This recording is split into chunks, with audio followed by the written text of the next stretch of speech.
मैं बात कर रहा हूं भरत भूषण तिवारी के इनकाउंटर या हत्या की साजिश की।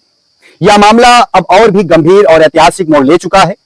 जून 2026 की ताजा और आधिकारिक रिपोर्टों के अनुसार 17 जून 2026 को बिहार के भोजपुर आरा जिले के शाहपुर थाना अंतर्गत बिलौटी गांव में घटित इस इनकाउंटर कांड का पूरा सच, भरत भूषण तिवारी का वास्तविक परिचय और अब तक के कानूनी व प्रशासनिक अपडेट्स पूरी तरह सामने आ चुके हैं। भरत भूषण तिवारी का वास्तविक परिचय। कौन थे भरत भूषण तिवारी? 28 वर्षीय भरत भूषण तिवारी भोजपुर के बिलौटी गांव के रहने वाले थे। उनके पिता काशीनाथ तिवारी पुलिस के एक पूर्व ड्राइवर रहे हैं। व्यक्तित्व और जन सरोकार। भरत भूषण तिवारी इलाके में कोई अपराधी नहीं, बल्कि एक बेहद मुखर और लोकप्रिय सोशल मीडिया एक्टिविस्ट व समाज सेवक थे। वे बाढ़ पीड़ितों के पुनर्वास विस्थापन, प्रशासनिक भ्रष्टाचार और गरीबों के हक की आवाज उठाते थे। क्रांतिकारी सोच। वे फेसबुक लाइव और सोशल मीडिया के जरिए सीधे प्रशासन से सवाल करते थे। वे खुद को भगत सिंह की विचारधारा से प्रभावित एक क्रांतिकारी मानते थे।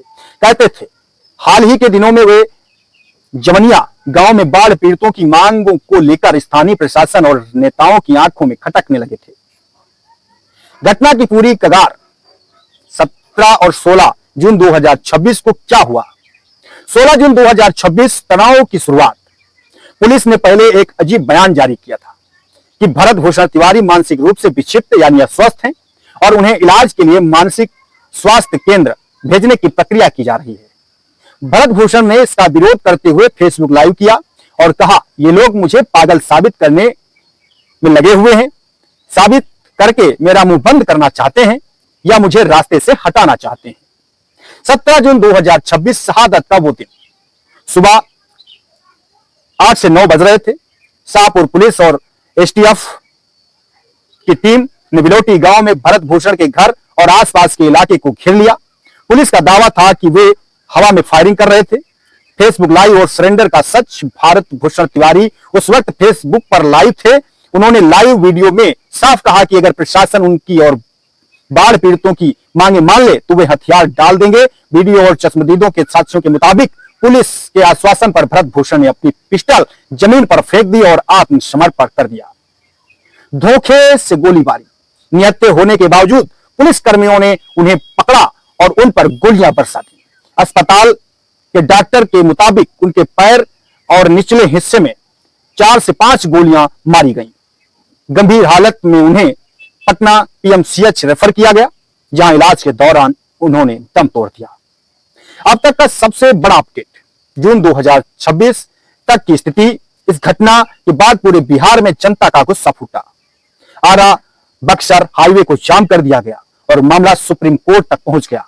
इसके बाद सरकार और प्रशासन को पूरी तरह झुकना पड़ा। न्यायिक जांच का आदेश। बढ़ते जनाक्रोश को देखते हुए बिहार के मुख्यमंत्री सम्राट चौधरी ने हाई कोर्ट के रिटायर्ड जज से इस पूरे एनकाउंटर की उच्च स्तरीय न्यायिक जांच कराने का आधिकारिक आदेश दे दिया। पुलिस मुख्यालय की स्वीकारोक्ति। बिहार पुलिस के एडीजी लॉ एंड ऑर्डर के ने खुलेआम माना कि इस पूरे ऑपरेशन में पुलिस स्तर पर भारी चूक और लापरवाही हुई है। 5 पुलिस अफसरों पर हत्या का मुकदमा एफआईआर 302 में दर्ज की गई है। भरत भूषण तिवारी की माता आशा देवी की लिखित तहरीर के आधार पर शाहपुर थाने में कांड 178/26 दर्ज की गई है। इस एफआईआर में जगदीशपुर के एसडीपीओ राजेश शर्मा, शाहपुर के तत्कालीन थानाध्यक्ष एसएचओ राजेश कुमार मलाकर समेत 5 पुलिसकर्मियों को नामजद आरोपी बनाते हुए सीधे हत्या यानी आईपीसी की धारा 302 का मुकदमा दर्ज किया गया है। सरेंडर और कार्रवाई। तत्कालीन थानाध्यक्ष समेत मौके पर मौजूद 4 पुलिसकर्मियों को तत्काल प्रभाव से सरेंडर कर दिया गया है और उन पर विभागीय व कानूनी शिकंजा कस दिया गया है। साजिशकर्ताओं ने सोचा था कि गोलियों की आवाज में भरत भूषण की आवाज हमेशा के लिए दब जाएगी, लेकिन कानून के पन्नों पर दर्ज दफा 302 यानी हत्या का मुकदमा चीख चीख कर कह रहा है कि 17 जून 2026 को आरा की धरती पर कोई एनकाउंटर नहीं, बल्कि एक सरेंडर कर चुके देशभक्त और समाज सेवक की प्रशासनिक हत्या हुई थी। मां आशा देवी का यह कानूनी लड़ाई अब इस देश की व्यवस्था के अहंकार को तोड़ेगी। भरत भूषण का बलिदान और उनका इतिहास सदियों तक याद रखा जाएगा। सबसे बड़ी बात, इस हत्या की साजिश के पीछे किस नेता, मंत्री, सांसद, विधायक का हाथ था, न्यायिक प्रक्रिया की जांच में यह भी सामने आना जरूरी है। अक्सर कहते हैं जब कोई एक क्रांतिकारी व्यक्ति, जब एक कोई सच्चा देशभक्त भ्रष्टाचार को उजागर करेगा, शासन प्रशासन से सवाल पूछेगा, तो वो फिर राजनेताओं और अधिकारियों के दिल और दिमाग में खटकने लगेगा। या तो उसके ऊपर फर्जी मुकदमे लाद दिए जाएंगे या तो उसका फर्जी काउंटर कर दिया जाएगा। दोस्तों, इसलिए कहते हैं कि सच्चाई छुप नहीं सकती कभी झूठे वसूलों से, और खुशबू आ भी नहीं सकती कभी कागज के फूलों से। लेकिन हाँ, इसका विपरीत भी है। यदि सच्चाई छुप भी सकती है, यदि आपस में मेल हो, और खुशबू आ भी सकती है यदि कागज में तेल हो। और मैं हमेशा कहता हूं दोस्तों, जो एक सच्चा देशभक्त होता है, जो सच्चा नागरिक होता है, जो क्रांतिकारी होता है, जिसने अपने जीवन में ये वचन ठान लिया है, क्रांतिकारियों के विचारों को मान लिया है, तो वो यही सोचता है कि जीना है तब तक शान से, और मरना है तो फिर जान से। और वो एक ही बात सोचता है कि चाहता हूं देश की धरती तुझे कुछ और भी दूं, मां तुम्हारा ऋण बहुत है मैं अकिंचन, किंतु इतना कर रहा फिर भी निवेदन, थाल में लाऊं सजाकर भाल जब भी, कर दया स्वीकार लेना यह समर्पण।